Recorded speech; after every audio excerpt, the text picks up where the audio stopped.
Good afternoon, ladies and gentlemen. Cognitive disorders diagnosis is based on symptoms. That's why we need cognitive models, computational psychiatry, and we need to translate basic research to clinical applications in psychiatry, which is translational psychiatry. This is what we have done in BITS5. In particular, we have focused on attention deficit hyperactivity disorder. We have just finished a clinical trial involving 170 subjects.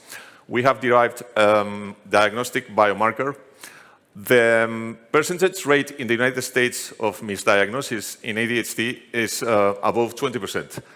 The cost, the impact, the economic impact of this is around $10 billion per year. So what's the problem? In attention, bottom-up information, the one that enters through our senses, is top-down modulated internally so that only the relevant stimulus is transferred for decision-making. This is performed by the ventral attention network, the blue areas. When we are focused on a given stimulus, this ventral attention network is deactivated, and it only activates when there is a relevant stimulus, and it sends the information to the dorsal attention network, which is the one in charge of the decision-making. So the communication between these two attention networks has been the hot topic of debate for the last decade. And this is what we have derived, that the communication between these two networks is impaired. We have reconciled the two main streams that have been employed to describe this communication, which are Bayesian inference and Shannon's information theory. For example, Bayesian inference is not able to model the deterministic environment in which a decision-making takes place. And Shannon's information theory is not able to model this top-down modulation. Well, we have derived a metric which is in charge of doing this top-down modulation modeling. Our business model is a software as a service solution in which we send to the psychiatrist or to the neurologist our information about the probability of having ADHD or not. So we are an aid for a diagnosis. As I've said, the cost in the United States is very high because, as you can see there, the cost of a misdiagnosis is around 4 times the cost of a diagnosis, which is still very high, around 500 euros. Well, as compared to other technologies, the only one that, compared to the existing bronze standards, if you want, the only one considering cognitive modeling is ours. If you multiply the number of diagnosed ADHD diagnosed in the world, 5 million, by those 500, you obtain that serviceable, available market. And we are considering that we can conquer 10% of that market. So we expect to have positive EBITDA around 2028. And we are looking for 2.5 million to finish the clinical trial that we are going to start right now, to confirm the specificity of our solution when compared to other cognitive disorders. Okay, we have to stop you because Sure. It's time to ask the questions. We actually ran over a little bit, so there's less time for questions now. 90 seconds. Thank you very much.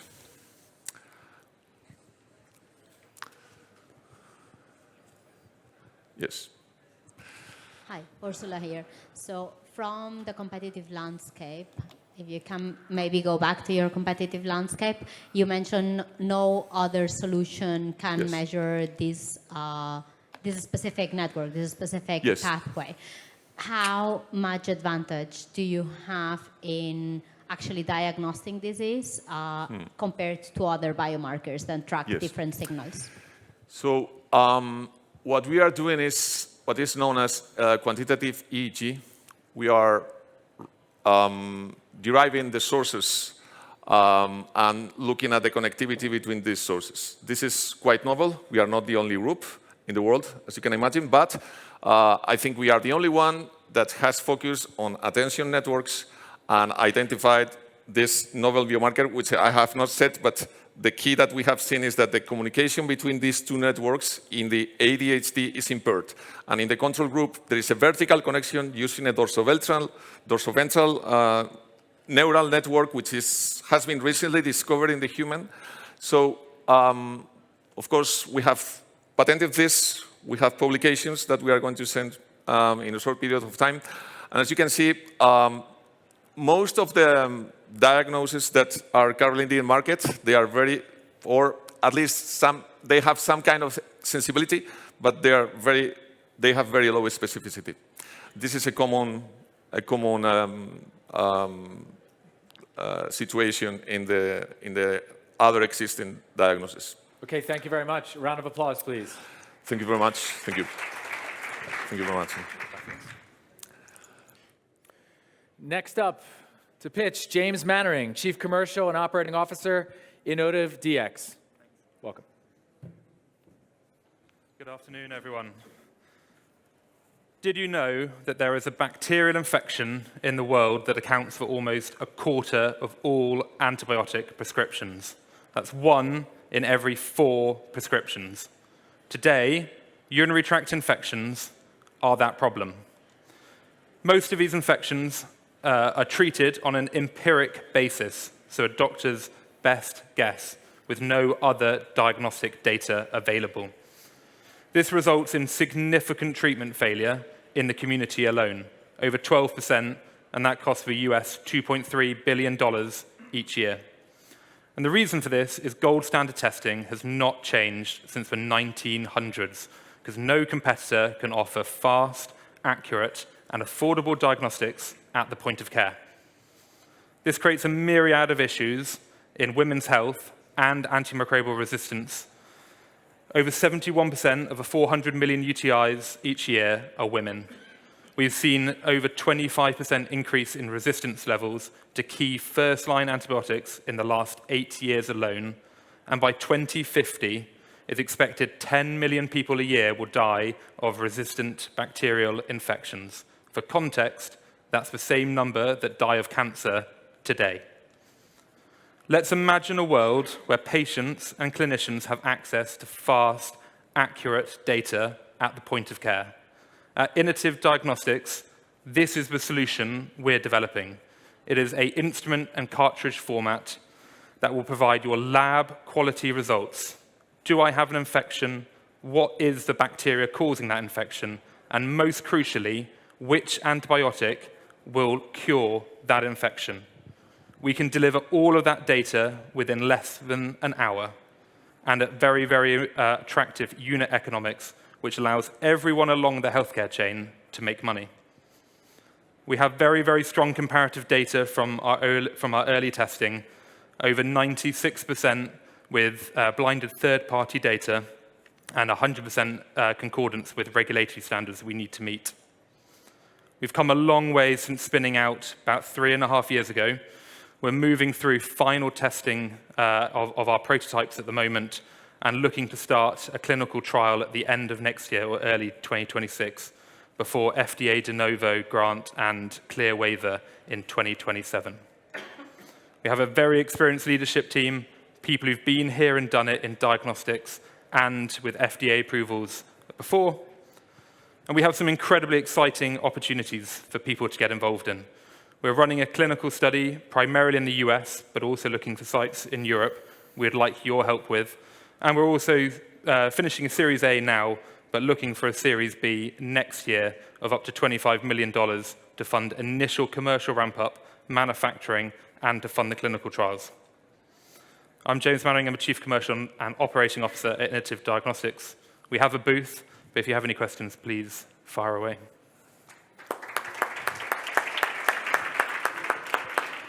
Reminder, please introduce yourself before you ask your question. Justina Kliviania, co-founder, Health Tech Accelerator. Thank you for your presentation. Can you tell us a little bit about your business model?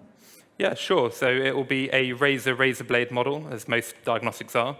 So the point of care device will be put into a clinic, either primary or urgent care, very likely, at zero cost. So we will bear the cost of that company. And then our cartridge model will be a kind of recurring, either fixed volume or just kind of through a distributor. And in most cases, we'll pay the instrument off within 3 months, but there's no upfront for the clinic. Hi.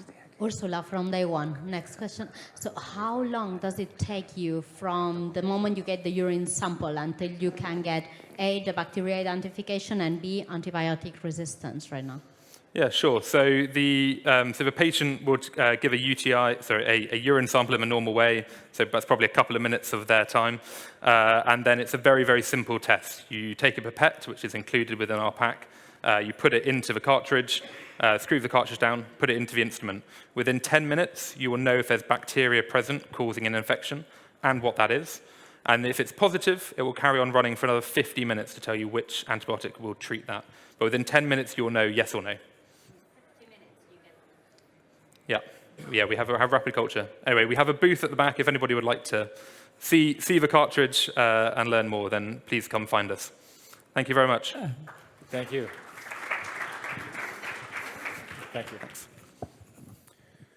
Next pitch, Les Lindsay, President, EMEA, Kific Biomedical Incorporated.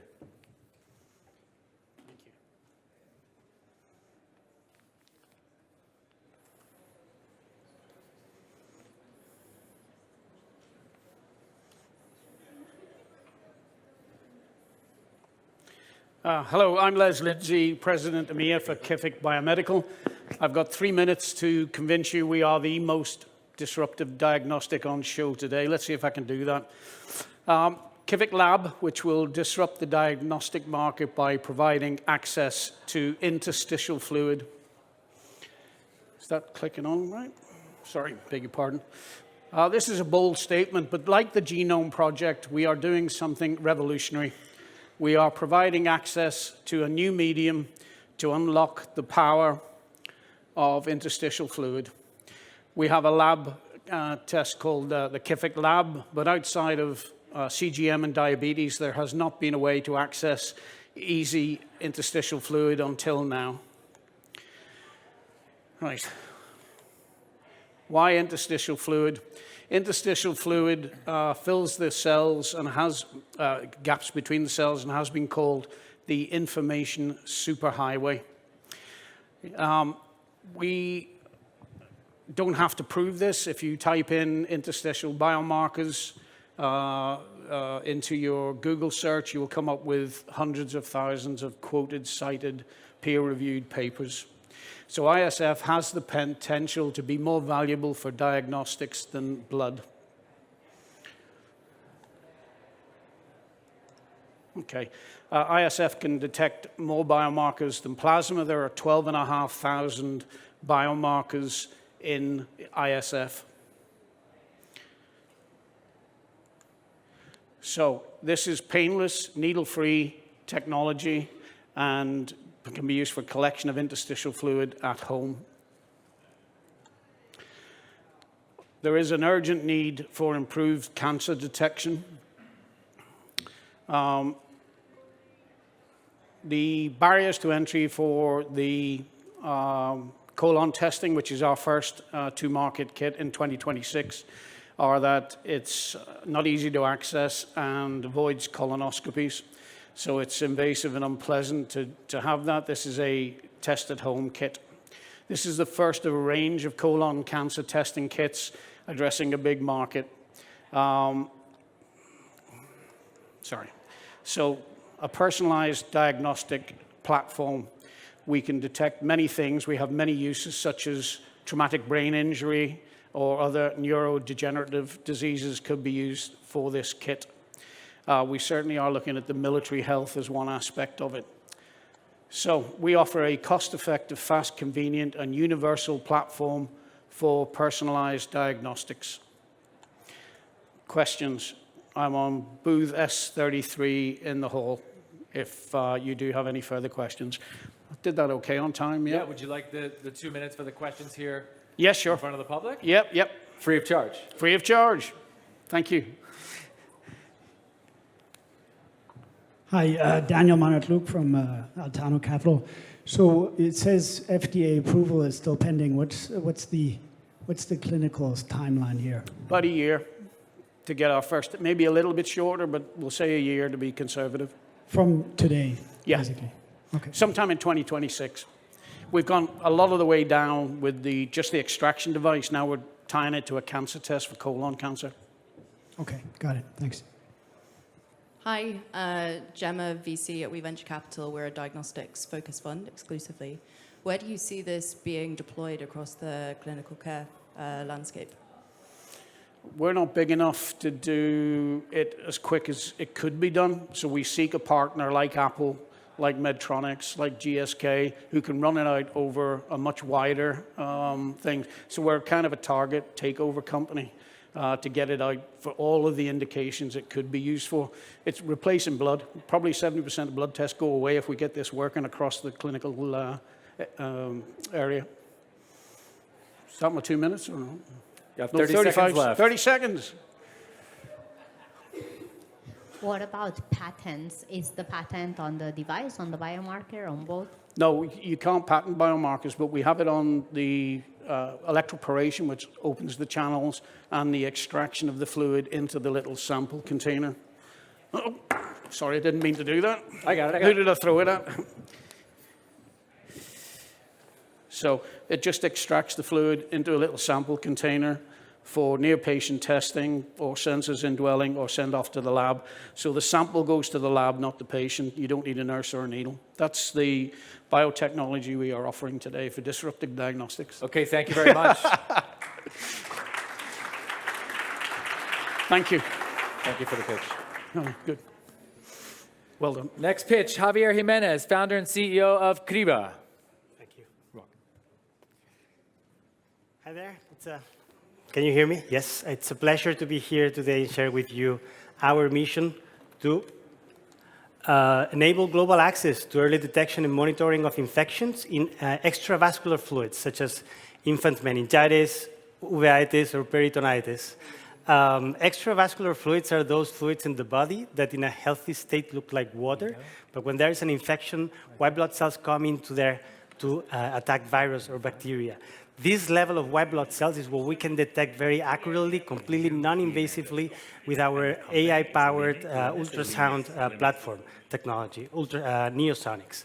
We are active in 3 areas of care. There are more in the pipeline, so let me walk you rapidly through them. Infant meningitis is very difficult to suspect. That is why newborns with a fever in excess of 38 degrees Celsius, by protocol, must receive a lumbar puncture. In industrialized countries, to rule out meningitis, I mean. In industrialized countries like ours, 95% of these lumbar punctures are negative because the incidence is low. In low and middle income economies, the burden of the disease is high, the resources are low, misdiagnosis and mortality rate increases. So in both contexts, there is a global need to quick and easy screen for meningitis. That's what we can do with Neosonics. We place the probe on the fontanelle of the baby, and at the push of a button, it measures the level of white blood cells in the cerebrospinal fluid. If that threshold, if that level exceeds very well-defined thresholds for infant meningitis, it informs the patient of a positive case, of a positive result. Uveitis is the 3rd cause of blindness in industrialized countries, but it appears with a red eye, just like conjunctivitis does. And by the time you are referred to a specialist, an ophthalmologist, the disease has progressed too far, leaving visual loss to most of patients, just like happened recently to Elton John. Google it, Elton John uveitis. So the device here is placed on the eyelid of on the eyelid, and in seconds it gives you the degree of severity of uveitis if present. Okay? Now, there are 20 million people in need of a kidney transplant or dialysis in the world. That's the equivalent of the population in the Netherlands. But only 2 million people have access to it. Peritoneal dialysis presents as the best treatment option to fill that gap because its home base and its cost and climate impact are much lower. But above all, it gives patients freedom and quality of life. Peritonitis is the main cause of transfer from home peritoneal dialysis to in-clinics hemodialysis. And when that happens, that freedom and quality of life is gone. So early detection allows early treatment and prevention of peritonitis complications to extend quality of life. These results and these advances have attracted the interest of the industry for commercialization, for also for development collaborations. Sorry, Javier, we're going to have to stop you. That's fine. Good. 2 minutes remaining for questions. I'm going to show the team. What is your clinical and commercial traction? Sorry, where did the question? Yeah, sorry. Your clinical and commercial traction. Yeah, we've accomplished different levels of validation for all of those applications. The most advanced applications is on peritonitis. We are ending our clinical efficacy study by September, so that we will be able to file in autumn for peritonitis. That's the first application that takes us to the market.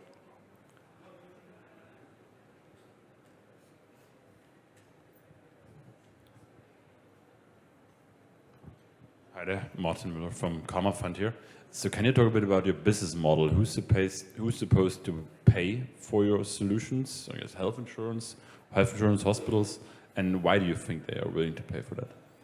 Well, all of these applications allow early detection because it's non-invasive screening and at the same time saves costs. Name it, lumbar puncture, 95% are negative. So all those costs associated to that screening, which now is invasive, you get rid of them. Peritonitis, every time there's an infection, you go to the hospital. And that causes a lot of cost as well. But if you transfer to hemodialysis, it's a more expensive technique. So all the years that you extend the life survival time of peritoneal dialysis patients in that modality is money you're saving to the system. So there's always both clinical impact, but also cost savings approach. So you want to be reimbursed by health insurances? That's what I'm hearing. Yes, yes. But we would be selling through distributors or at the end of the day, as an investment opportunity, we want to license to a global industry leader or to sell get into an acquisition deal. Okay, that's it. All the time we have. Thank you. Thank you, Javier. Next pitch, Dr. Vito Heeman, Head of Surgical Innovation at Limis. Thank you.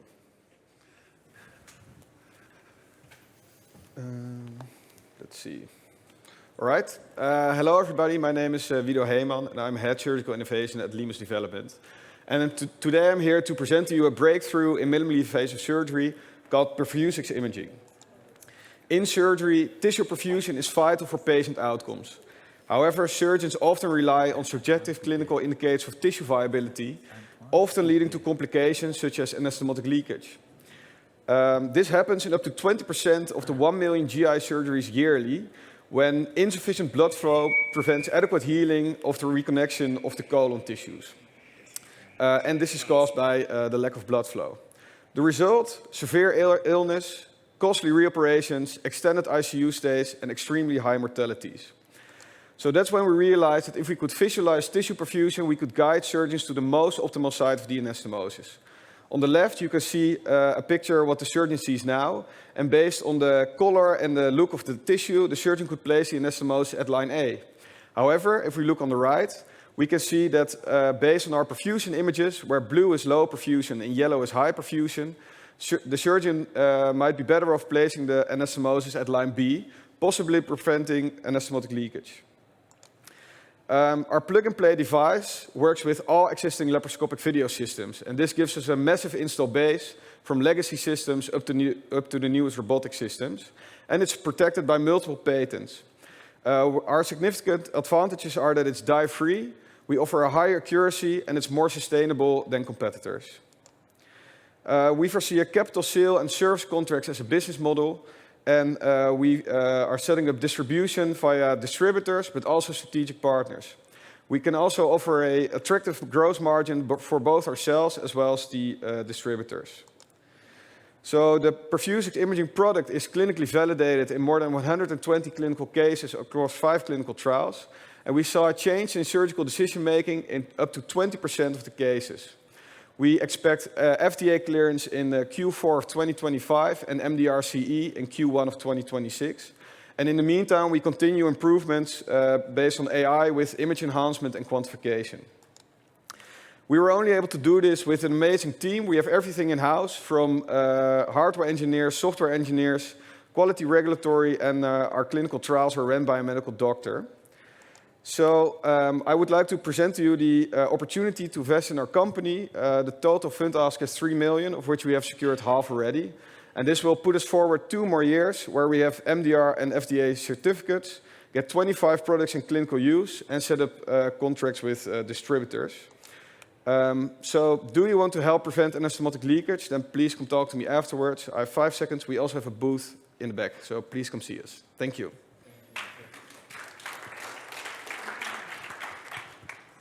2 minutes for questions. Please introduce yourself. Hi there, Peter Liu, physician scientist by background. Nice talk. A big assumption is that perfusion is directly related to outcome for anastomosis leakage. So to what extent is that hypothesis true? So in other words, you change clinical decision making, but does that change patient outcome? And how does this rank, how does perfusion rank compared to other comorbidities, diabetes being a major one? Great question. So what we saw in comparative perfusion imaging methods, such as ICG, you can see that from these meta-analyses, there's a decrease of up to 50%. And ICG has several cumbersome details that we don't have. So, for example, you can have a high false positive reading in ICG, because if flow is stagnant, you will still see ICG signal, whereas with laser speckle, the technology that we use, you will only see perfusion, or you can actually see where there's flowing blood or where there's stagnant blood. So we expect that we can decrease that by even more. Thank you. Hi, this is Laura from Kurma Partners. My question is more like, how do you differentiate with the competition in the field? Because there are also like hyperspectral imaging, for instance. Yeah. So hyperspectral is a different way of looking at oxygenation and deoxygenation. And we're looking at the motion of red blood cells. So this allows the surgeon to thoroughly assess the state of perfusion before making the cut. You can also use this multiple times. You can use it in all different kinds of tissues without needing to recalibrate or whatever. So there's a lot of advantages to it. All right. Thank you very much. Thank you. Thank you. Next pitch, Franz Gruss, CEO, MLab. Hi, everybody. Glaucoma is one of the major eye diseases leading to blindness, and it's a very common disease. In the age of 70, around 10% of people are suffering from the disease.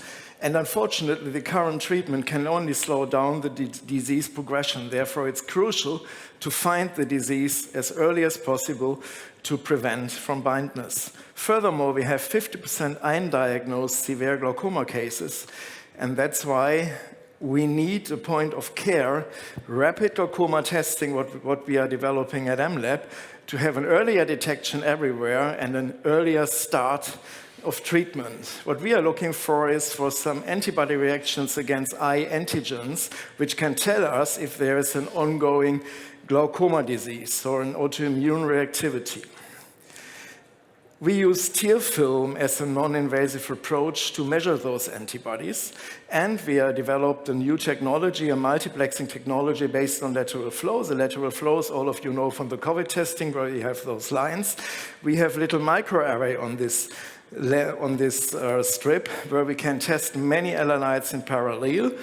It's not only cost-saving, it's also higher sensitivity and give us much more results in a shorter time. How does it work? You just shortly touch your eyelid 2 or 3 times. It already soaks enough tear fluid then you let it through the cassette, and you can see that then after a few minutes, these microarray points there are developing, and then the digital part is coming with our reader application, the smartphone application. We can detect those points, quantify them, and with a little bit AI, get a scoring of the disease, telling you go to the doctor or not, you are suffering from glaucoma or not. What is our business model? We see a yearly test for ongoing glaucoma disease in the general population older than 45 years. In the European Union, this is approximately 50% of the population, around 450 million of people. In the first time, in the initial setup, we will have a 19 euro test, and we have a recurring test every year. And we can also, as an optional thing, offer, based on our smartphone reader, a longitudinal trend analysis to show you if your disease is getting more worse. So if you have a positive glaucoma risk score, you are referred to ophthalmologists. The test will be provided through opticians, pharmacists, general practitioners, and also later on via OTC. Yes, we have an experienced team beside of ophthalmologists. I'm one of the founder and professor in ophthalmology.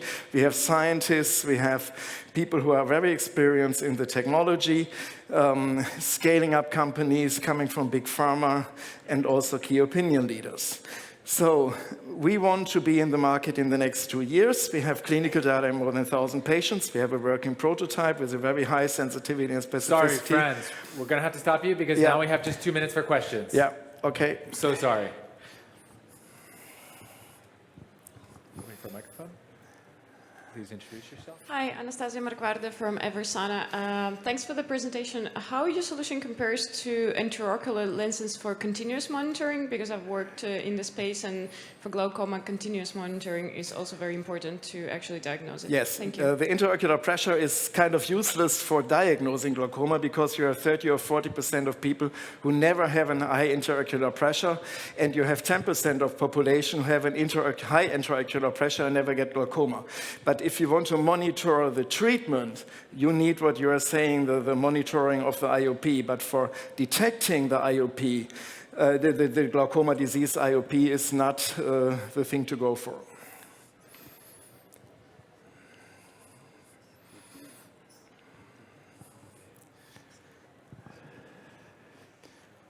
Hi, so you're raising, currently raising 4.5 million. Is that, how long is that going to last? This lasts for 2 or 3 years because we want to have a launch in 2 years, have to go through FDA and CE. We are ready to go. We have clinical data in more than 1,000 patients. We have patents protection, as you can see here, in many countries. We just now need to raise some money to go through the authorities and do the market launch.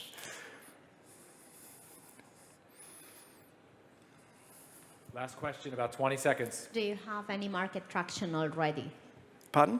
Do you have any market traction, any pre-sales interest? We have pre-sale interest from for example, optician chains we are in contact with, and so on, and also pharmacy chains. We have support from patient organizations. We are ophthalmologists by ourselves. So yes, but we cannot sell already because we don't have the approval. That's all the time we have. Thank you very much. Round of applause, please. Thank you. And next up, we have Antoine Poupet, CEO, Neuroclues. Thank you. All yours. Take it away. 3 minutes. Hello, everyone. Hello, hello. Great. Glad to be here. So today, I'm going to explain you how we will become the brain stethoscope.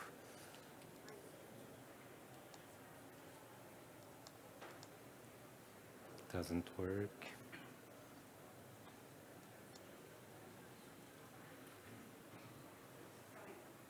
Okay.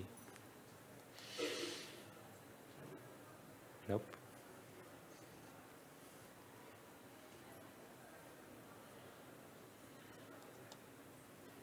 We will start the clock when okay. it's ready. Great. You're not losing any time right now. But I will stop you at 3 minutes. I apologize. I apologize ahead of time. No problem. Okay?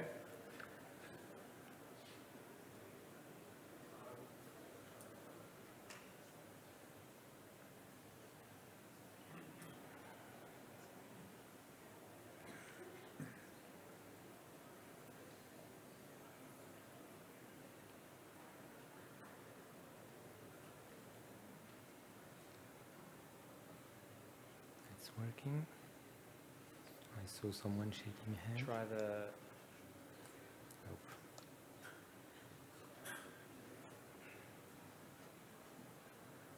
It's not moving.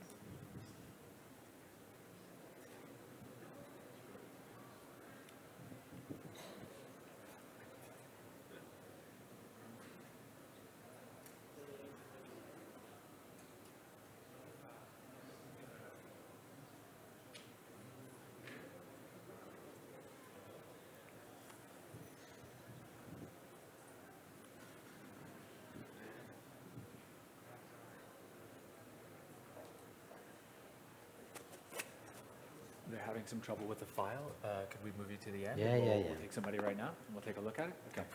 So a little bit of technical troubles. Obviously, that thing's going to happen on a day like today. So let's go on to the next speaker, Himanshu Bhatia, founder, Recover Healthcare. And we'll be back with Mr. Poupe later.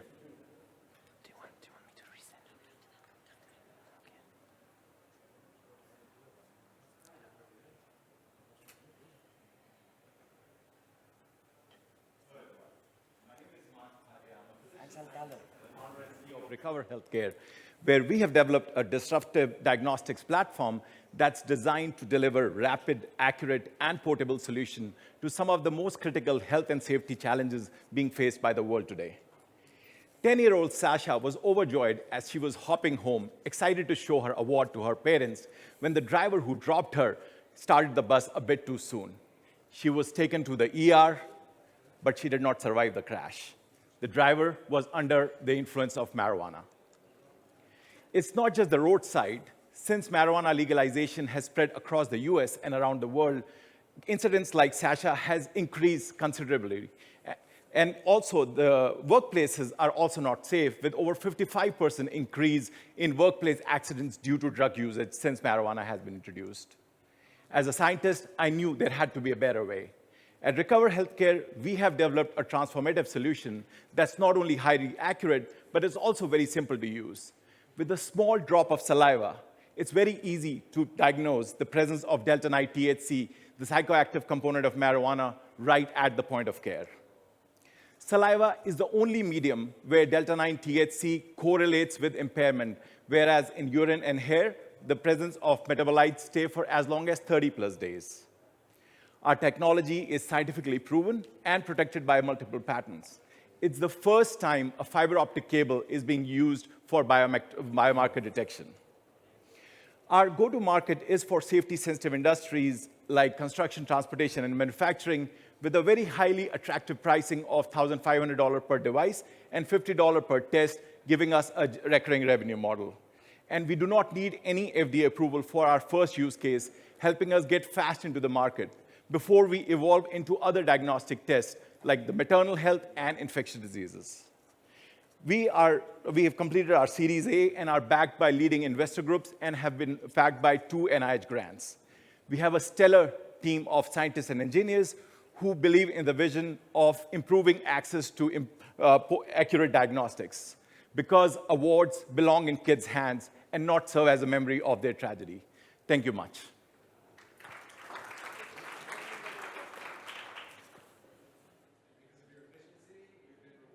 Extra 30 seconds of question time.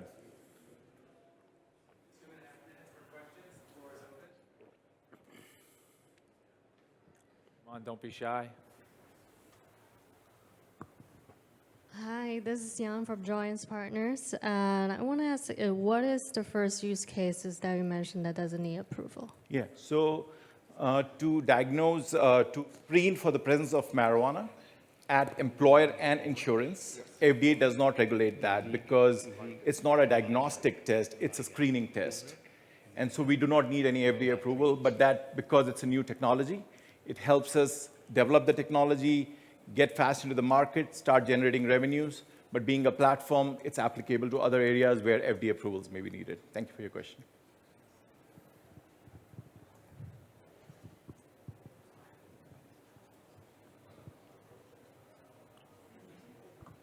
Beatriz from Alias Value Ventures. So do you have already identified potential first clients for that first use? And so can you elaborate a bit more on that? Absolutely. So we have 30+ LOIs worth more than 5 million in our first year of use case. We are close to launch. We have our prototype ready. It's going through our manufacturing, and it's expected to be launched by the Q1 of next year. Yara from Mass Mutual Ventures here. At $50 a test, can you elaborate a bit more on margins and manufacturing? Sure thing. We are looking at over 60% of margin on our disposables, and that's at the start. We are expected to increase our margin as we grow and scale up. Thanks. 45 seconds. Another question.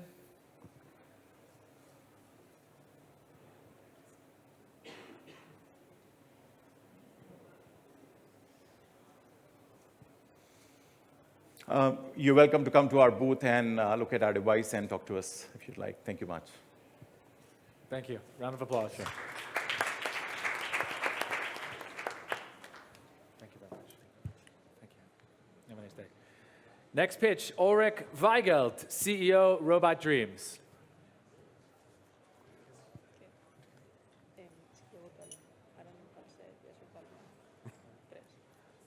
No?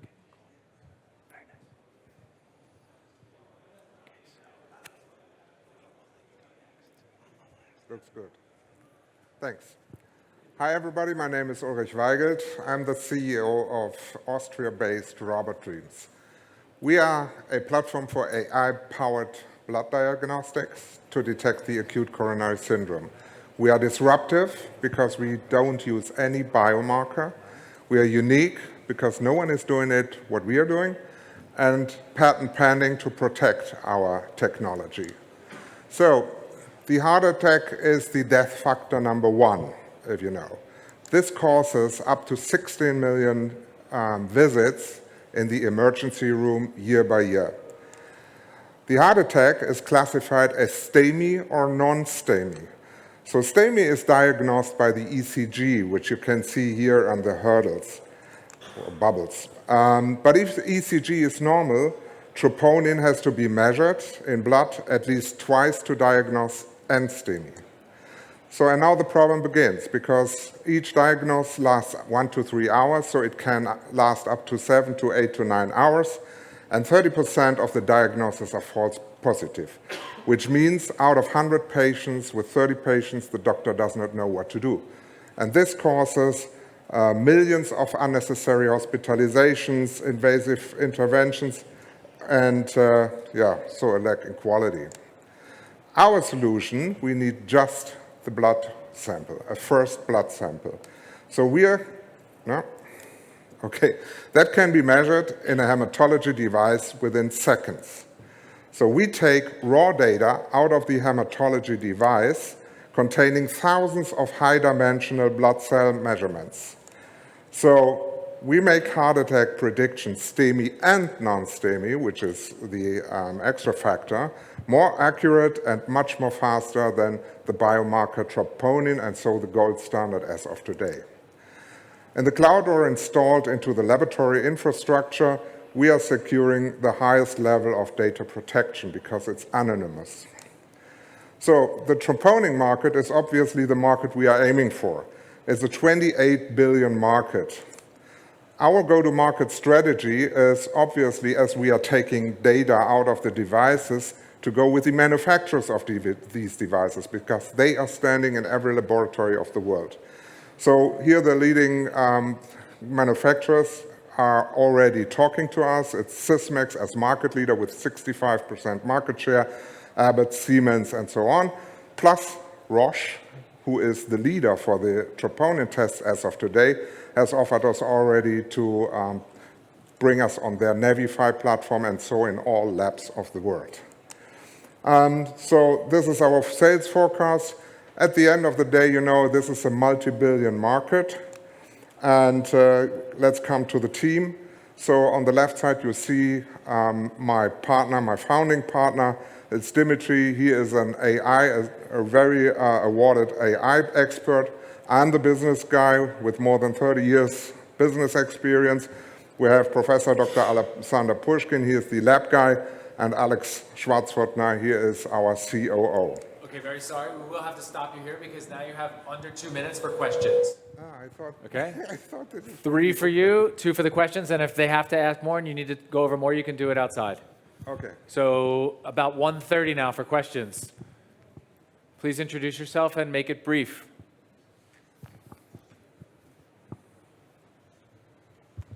Hi, Martin from Comma Fund, early stage VC here. One question: so, what do you actually measure in the blood? Like, I get it. You don't. I get it. Well, I think you don't measure troponin. What do you measure then instead?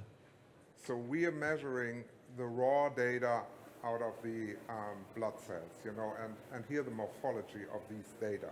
So we're comparing the size, the weight, and so on. How does that differ? To be quick, how does that differ then in heart attack patients? That morphology than in other patients? You know, because it's in the white blood cells. White blood cells are almost based on or showing Entzündungen in English. Inflammation. Yeah. So and we're taking really the raw parts of these cells, and these are thousands of cells. And in deep learning models, we are comparing them based on. If it's that easy, couldn't you just measure the white blood cells? It's of course, the training of these algorithms is based on labeled data. So we first need the labeled data, so knowing what infections the patient had before and so on. And this is really, it has a huge impact. Yeah. Okay, thank you. Yeah, thank you. Well, that's all the time we have now. Unfortunately, we're out of time for the questions, but again, you can attend to questions outside. Absolutely. Thank Everybody, you. a round of applause. Thank you. Thank you. Thank you. Now we're going to go back to Antoine Good luck. Poupé, CEO of Neuroclude. Second try. Here we go. What's this one? Neuroclude is to Nine. become the brain Okay. stethoscope. Then the last. 30% of us will be suffering from neurological disorders. And amongst these patients, 30% will be misdiagnosed. When they finally do get diagnosed, Parkinson's patients are left with only 30% of their dopaminergic neurons. At Neuroclude, we want to address this triple curse. And we do this by using eye movement to understand brain health. Why? Because there is a causal link between several brain structures and these eye movements, making them a reliable marker to assess our central nervous system. This science has been studied extensively over decades in leading institutions like Johns Hopkins or La Pitié-Salpêtrière, but it remains stuck into complex research settings. Whereas compared to the current practice that is very subjective, eye movement provides objective, quantified, and easy measurements. And that's what we're providing with Neuroclude, bringing that wealth of information from research to clinics within 10 minutes. We build a proprietary hardware, a software, and a cloud, allowing to test any patient anywhere by any trained medical staff. The market opportunity is massive. Today, there's 2.3 million medical doctors trying to assess brain health with their finger. With Neuroclude, we're targeting specialists that are actively caring for neuro patients. We're hoping to have 10,000 users with our first product line, but the opportunity is much bigger once we are the reference in the point of care. As experts in the field, we know the key features that we need, which is portability, to bring the technology in the clinic close to the patient, accuracy to match the 100,000s of scientific publications that are out there, and ease of use. Our strategy is start with our domestic market and expand from there. Target tier 1 hospitals and move down to neurologists and then general practitioners with our own sales force and strategic distributions. And this whole strategy is boosted by the fact that there is existing reimbursement codes for our technology. Our roadmap is clear with the first versions for specialists, but we're already actively building our V3 with the inclusion of Neuroclude in one of the biggest population cohorts in the world with 220,000 subjects. Till now, we succeeded in raising 12 million and systematically hit our milestone, with the latest one being market access as a Class 2A. We're raising a Series A round in order to scale our sales and to continue execute on our vision. Today, there's hope for the 30% of us that will be suffering from neurological disorders, because there's a brain tech revolution at play, and we strongly believe that Neuroclude has a key feature in this. So feel free to get to the booth and ask your question too. Thank you. Any questions? Right now. When it comes to your competitive landscape, there has been this year an FDA-approved solution for neurological diagnosis via VR headsets and via optical biomarkers, MachineMD. How do you compare to them? So MachineMD is in this circle, so they're portable, but they don't have the accuracy nor the ease of use. So you need patient calibration, which takes a few minutes, but it's very complex with elderly people, and you don't have the right accuracy to measure brain health. they're only recording at about 120 hertz, so 120 image per second. We go from 400 to 800. The scientific reference that all researchers are using is 1,000 frames per second. Any other questions? And I don't think they're FDA approved, they're CE marked.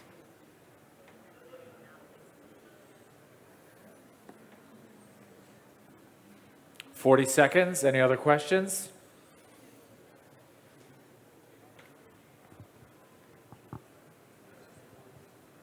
Please introduce yourself. Hi, I'm Ingrid Lansard from NIVD. Quick question on the business model. So are you expecting every single clinic to invest into this type of business, or do you have another type of business model with that? So there's a reimbursement code for this technology for measuring eye movements in every geography we've done the analysis for, and the business model, it's a leasing model with the hardware and the software, because the whole challenge is in the software. As said, recording at 400 frames per second requires a lot of software cleverness to be able to provide the information within minutes. Thank you, everybody. Thank you. Thanks. And now, the final pitch of this track, Johannes Kraus, co-founder and COO of Youth. Right up here.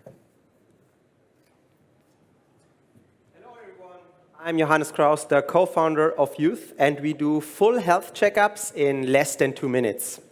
Our big mission is to extend healthy lifespan by making prevention easily accessible. We see 3 main trends in the preventative area which are driving the demand. So one is quantifying yourself with all the wearables available. We see the longevity rush, more and more people buying supplements and those longevity products. And obviously the silver tsunami with an aging population. All this lead to a preventative screening demand growing with 12% CAGR up to almost 600 billion in 2029. But when I look into the market today, it's super slow and fragmented. So it needs more than 3 weeks to get a doctor appointment for my preventative visit, and more than 5 doctors to get this holistic picture of your health. That leads to 75% of the users don't do prevention and face late diagnosis, which are related to higher costs. For example, for insurances, is 2.6 times higher if you diagnose diabetes in an early stage or in a later stage. Luckily, the solution is already in your pocket. So Youth uses data collected from smartphone sensors and AI to make prevention really accessible for everyone here.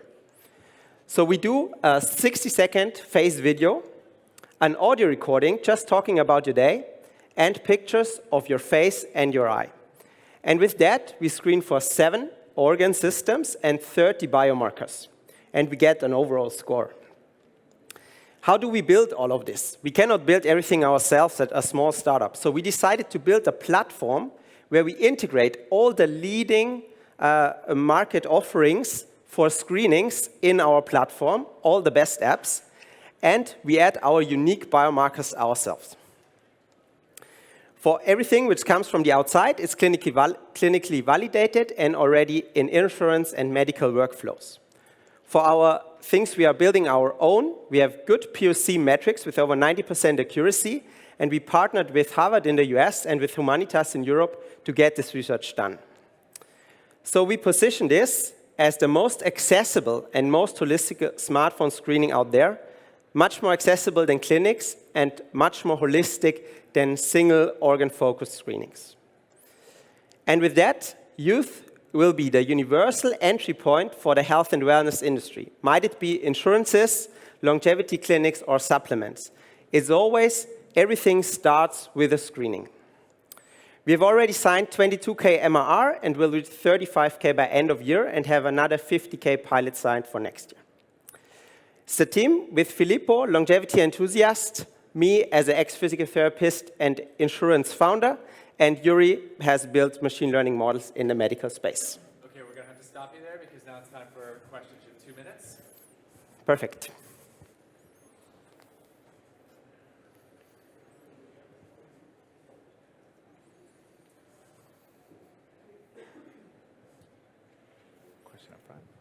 What is your ask? What is your ask? That's good. Thank you for the question. We are currently searching for more partners, especially bigger partners in the insurance and wellness industry. So please meet us at the booth. For all the investors, we will fundraise again next year. We have raised around this year, and we'll raise our next round next year, early next year, Q2, most probably.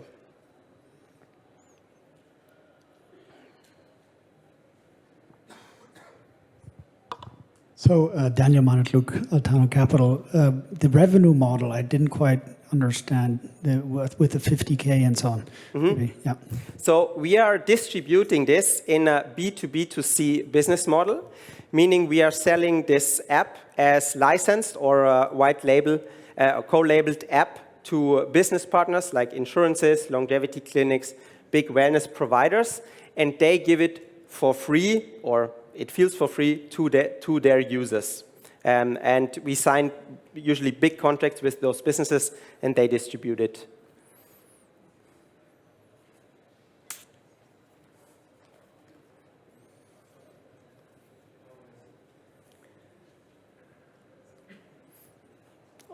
All right, then I think thank you very much and enjoy the conference.